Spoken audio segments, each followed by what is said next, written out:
Muy buenos días, tardes, noches, donde quiera que nos escuchen y en la plataforma que nos sintonicen. Les saludo a Juan Carlos Chávez, director editorial de Energía Hoy, en esta primera emisión de Energía Hoy, el podcast, un espacio plural donde las y los líderes del sector energético estarán compartiendo ideas y debatiendo en un análisis profundo el sector energético, que es pilar para las economías del mundo.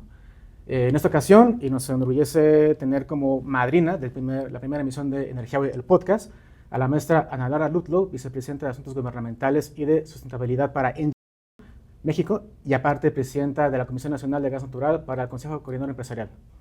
Hola Juan Carlos, muchísimas gracias por la invitación, muy contenta de estar con ustedes, gracias obviamente a Energía Hoy, me siento muy honrada de poder ser la madrina de este podcast y de poder compartir un poquito juntos sobre los temas de energía. Perfectísimo. Bueno, en modo de contexto, como bien sabrán, Energía Hoy cumple 20 años, 2024, lo que inició como un suplemento en un diario de circulación nacional es hoy un medio, sí, muy de nicho, pero un referente ya, muy consolidado en el ámbito de la energía, ¿no? Tenemos webinars, tenemos la revista mensual, hacemos eventos, y en el marco de estos 20 años hicimos un ranking con 20 empresas destacadas de la energía, donde checamos varios parámetros para poder, digamos, enlistar a estas empresas, como presencia nacional, años en el mercado, número de empleados. Y en ese sentido, ENGIE México se posiciona y figura de manera importante, y es por eso que también invitamos a Ana Lara Ludlow para que nos comente sobre su trayectoria profesional y también sobre la presencia de ENGIE México en el sector energético. Y pues bueno, muchas gracias por estar con nosotros en esta primera emisión de Energía Hoy, el podcast.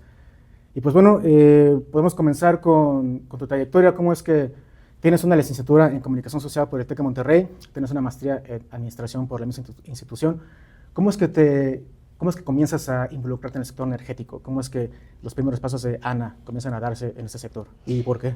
Yo creo que ahí es donde entendí que sí existe el destino, porque realmente hace 25 años no hablabas de trabajar en el sector energético. Yo tenía un tío que trabajaba en Pemex y como que siempre era wow, ¿no? La idea de trabajar en una empresa así de grande o representativa como Pemex, pero realmente no había una carrera propiamente para estar en el sector energético. Entonces, cuando me graduó, pues hay la posibilidad de regresar a mi casa, yo soy de Pachuca Hidalgo, o poderme quedar en Querétaro, y empecé a buscar en la bolsa de trabajo oportunidades, y había por ahí una vacante que tenía unos documentos adicionales, que era el título del permiso y el anexo de condiciones generales. Entonces, para poder hacer la entrevista había que leerlo. Y cuando empecé a leer me doy cuenta de que se trataba de un permiso de gas natural, que era distribución, que traía ahí unos objetivos y hacía un análisis de toda la ciudad de Querétaro, etcétera, muy interesante. Cuando voy a hacer la entrevista, tengo una conversación muy agradable con quien después fue durante muchos años mi compañero de la empresa, que venía de Bélgica y que estaban empezando pues a desarrollar realmente el negocio en México. En aquel entonces eran de las primeras licitaciones internacionales que se ganaban por parte de las empresas. Aunque estoy en ENGIE, ENGIE es producto de una fusión entre dos empresas, que es Suez, que era de Bélgica, y GDF, que era de Francia. Entonces yo vengo de la parte realmente de Suez. Entonces ahí empiezo a involucrarme un poquito y me encantó la idea de poder empezar en algo nuevo. Y realmente era como trabajar en una startup. Entonces fue desde empezar con la identificación de una oficina, empezamos a traer las cajas, etcétera. Me acuerdo que las primeras veces me tocó trabajar encima de las cajas, era empezar a hacer todo de cero, desarrollar las políticas, los procedimientos, todo lo que se iba a necesitar para poder desarrollar el mercado. Obviamente ya había una experiencia internacional que te servía para tomar referencias, pero había que adaptarlo todo al contexto mexicano. Y recuerdo que también nos habían dicho que la posición era para una jefatura de mercadotecnia y servicio al cliente, pero la idea era que todos los que estábamos como candidatos teníamos que salir realmente a vender a la calle, o sea, hacer canvaseo puerta por puerta en el sector residencial, el servicio de gas natural. Y lo que dijo en ese entonces el que después se convirtió en mi jefe era que el que vendiera más contratos era el que se iba a quedar con esa posición. Entonces, durante 3 meses estuve con compañeros también del TEC de Monterrey que estaban participando en el mismo proceso, en esa búsqueda, ¿no?, de vender el gas natural. Y bueno, encontré que las tienditas y las señoras tenemos un rol bien importante cuando se trata de contratar algo para la casa, ¿no? Entonces empecé a generar reuniones semanales en lugar de estar todos los días ahí buscando a la gente cuando no estaba en el domicilio, y logré quedarme, ¿no? Logré vender la mayor cantidad de contratos, y a partir de ahí pues he empezado a crecer en distintas posiciones. Creo que una de las más interesantes es esta parte de servicio al cliente. Yo creo que cualquier persona que quiera ocupar un puesto gerencial debería de pasar sí o sí por ese contacto con el usuario final, poder entender las preocupaciones, los problemas, porque muchas veces te centras en cómo tiene que ser tu proceso y cómo quieres tú que se acomoden las cosas y no pensamos en la visión del otro lado de si es lo mejor para el cliente. Entonces eso fue un paso súper relevante para mí y luego de ahí pues empecé a conocer otras áreas, el área comercial, después me embaracé de mi primer hijo y cuando estaba casi que recién nacido me dieron la oportunidad de tener el primer puesto gerencial y de ahí empecé a crecer. En el 2009 se fusiona la empresa, entonces había 3 distribuidoras de Suez, 3 de Gas de France, se genera GDF Suez en aquel entonces y me vengo ya a vivir a la Ciudad de México. Y de ahí pues se vuelve a generar un panorama súper diferente, ¿no? De lo que era el potencial. Ahí ya me empezó a tocar trabajar directamente con Pemex, con la CRE, con CFE, que era uno de nuestros principales clientes y que todavía sigue siendo uno de nuestros principales clientes a nivel nacional. Y de conocer otras cosas diferentes ya dentro del sector energético, no solamente gas natural, también la parte de electricidad. Me tocó irme 2 años a Estados Unidos, donde coordiné 22 plantas que teníamos en la parte de New England, de biomasa, gas natural e hidro, que fue también, pues yo creo que una de las mejores experiencias que hemos tenido a nivel familiar y también profesional. Y a mi regreso, pues armar toda la estructura, ¿no? de la relación comercial con los clientes industriales y de ahí pues se presentó hace 2 años la oportunidad de una nueva posición, que era justamente esta relación con gobierno que no había tenido de manera directa y el tema de sustentabilidad que me apasiona inmensamente. Y que a partir de ahí, pues he estado muy feliz haciendo este tema de cabildeo, de conocer cómo está desarrollándose toda la regulación y el contexto para poder invertir en el sector energético en México y obviamente acompañándolo de estos retos que tenemos todas las empresas y el mundo en general con el tema de la emergencia climática y cómo vamos a empezar a reducir esas emisiones de carbono. Perfectísimo. Es una amplia trayectoria, ya 25 años en el sector energético. Sí. ¿Qué fue lo difícil de entrar a la energía? Digamos, los conceptos, entender, digamos, el tema del gas natural, en tu caso. Digo, tú tienes un expertise amplio en energía, pero digamos que tu fuerte es gas natural, ¿no? Fuiste presidenta de la Comisión Nacional de Gas Natural para Canacintra, eres actual presidenta de la Comisión Nacional de Gas Natural para el CCE. Entonces, ¿cuáles fueron digamos, esos retos en cuanto a poder entender el mercado y digamos, poder desenvolverte y poder impactar positivamente en el sector energético?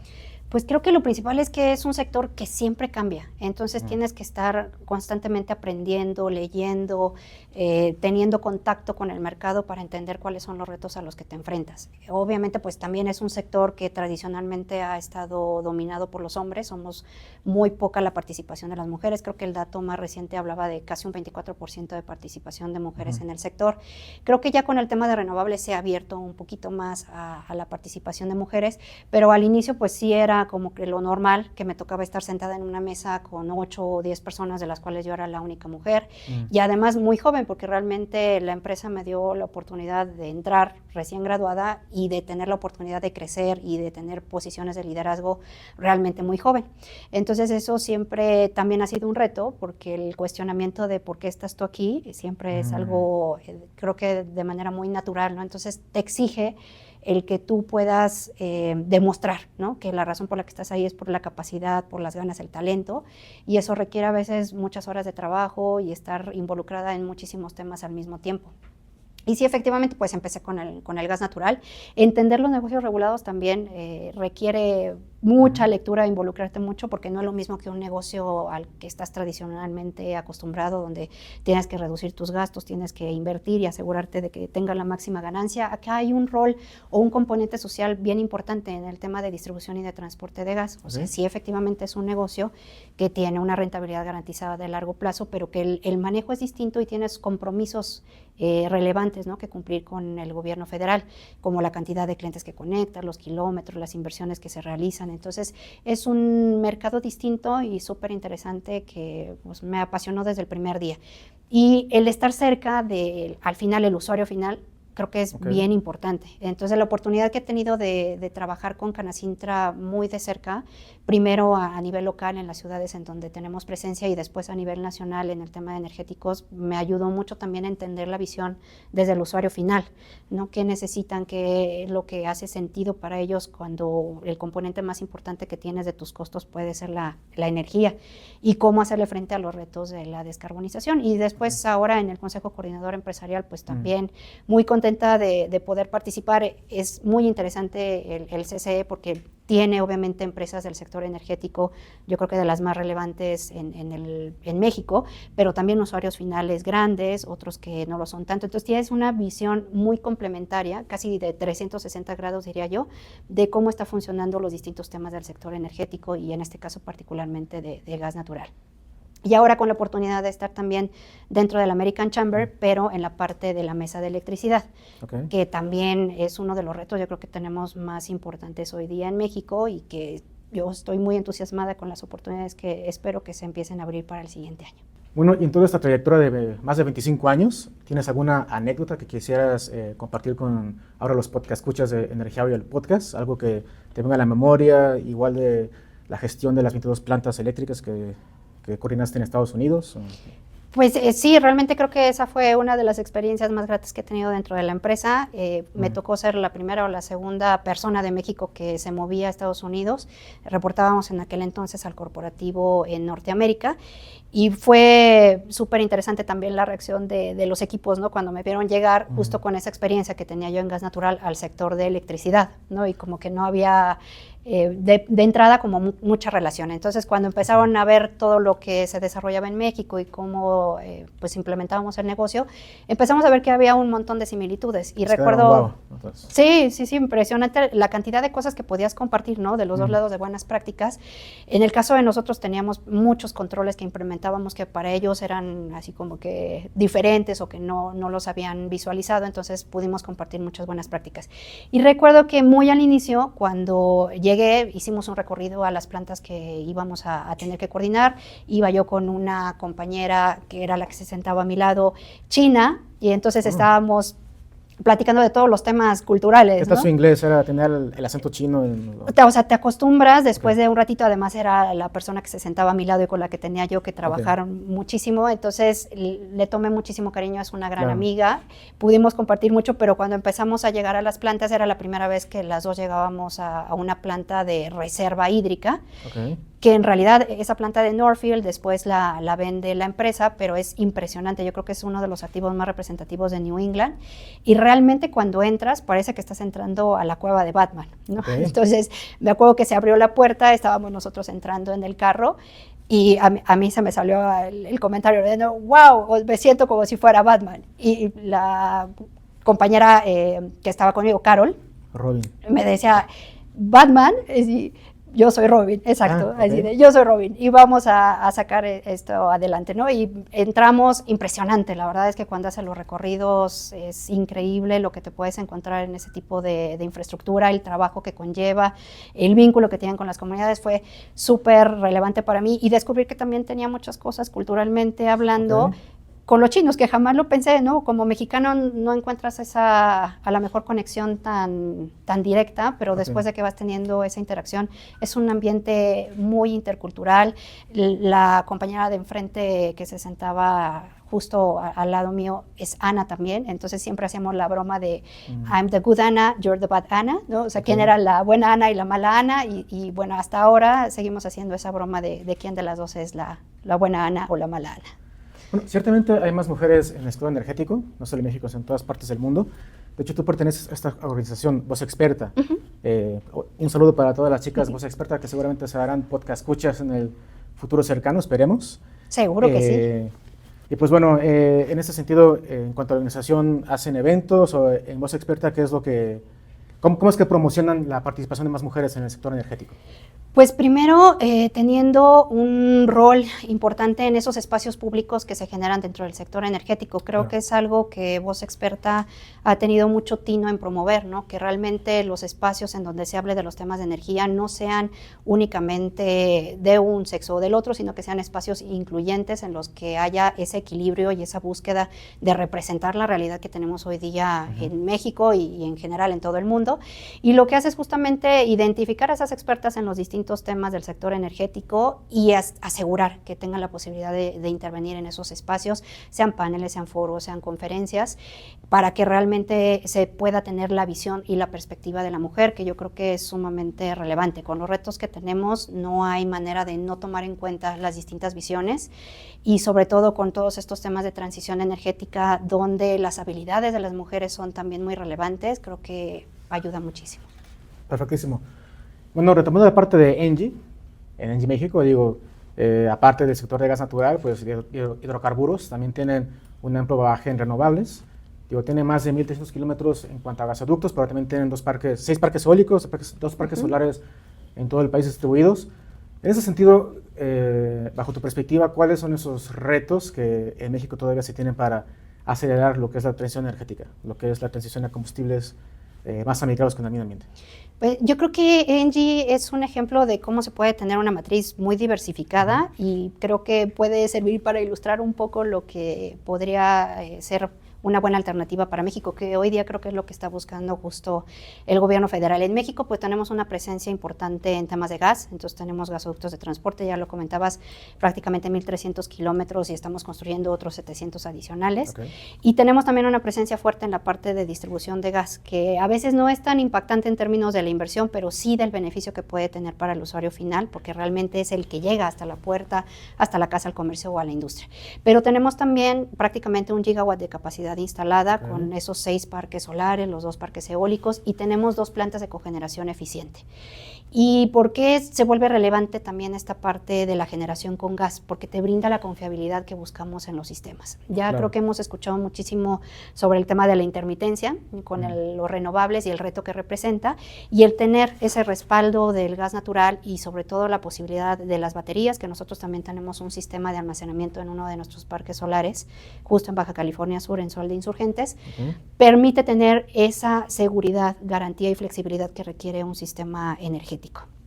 Y creo que el reto para México es justamente encontrar cuál es la combinación exacta, ¿no? Para las necesidades que tenemos. No se puede eliminar los combustibles fósiles de tajo. Yo creo que justo se llama transición porque es un camino que te va permitiendo ir evolucionando y diversificando esa matriz, haciéndola cada vez más limpia y más renovable, pero tienes que garantizar sin lugar a dudas la seguridad energética y la soberanía energética.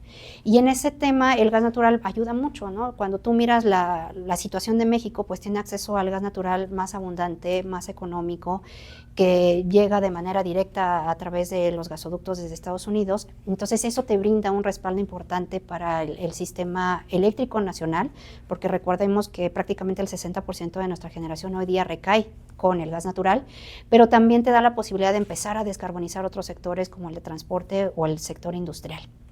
Creo que del sector transporte es del que menos hablamos, pero el gas natural vehicular es una solución muy importante para reducir prácticamente el 50% de las emisiones que tú tendrías utilizando gasolina, por ejemplo, ¿no? Y que como país latinoamericano no hemos tenido esa adopción, ¿no? Como ha sucedido en Argentina o en Colombia, en Perú, donde tú ya vas a una estación de servicio y te puedes encontrar el gas natural, el gas LP, la gasolina y a veces hasta la carga eléctrica, ¿no? Entonces yo creo que eso nos da una oportunidad también como país y por el otro lado ir incorporando cada vez más renovables. Sin lugar a duda creo que el mundo ha tenido claro que esa es la solución, ¿no? Que si queremos realmente mitigar el incremento de temperatura en el planeta tenemos que invertir de manera mucho más seria y agresiva en renovables, pero asegurando cómo vamos a trabajar con esa intermitencia. Entonces las baterías ahí toman un rol bien importante, los sistemas como este que te comentaba de Northfield, donde es una reserva con hidro, ¿no? Que te permite reaccionar rápido, que te permite tener una especie de batería enorme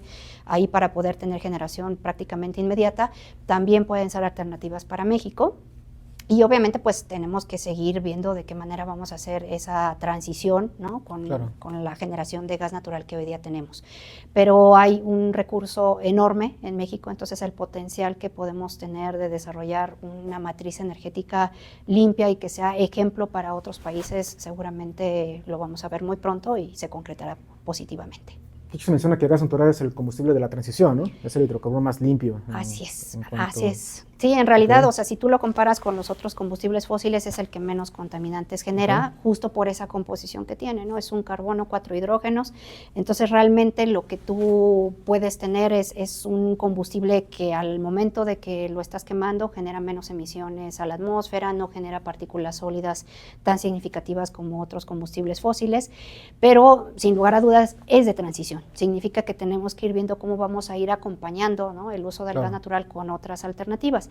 Hay también gas natural renovable, que poco hemos hablado también en México y que es una muy buena alternativa en lo que podemos llegar a opciones como el hidrógeno verde, por ejemplo, que es un vector energético muy relevante para realmente alcanzar la transición energética, pero que hoy en México el tema económico no le da tanta viabilidad.